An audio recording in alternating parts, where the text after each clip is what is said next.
Полюбил бы я зиму, да обуза тяжка, от нее даже дыму не уйти в облака.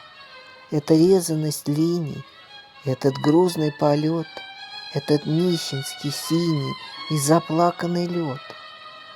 Но люблю ослабелый от забоблачных нег то сверкающий белый, то сиреневый снег. И особенно талый, когда выси отвык, он ложится усталый на скользящий обрыв. Точно стадо в тумане, непорочные сны, на томительной грани всесожжения весны. Иннокентий Анинский.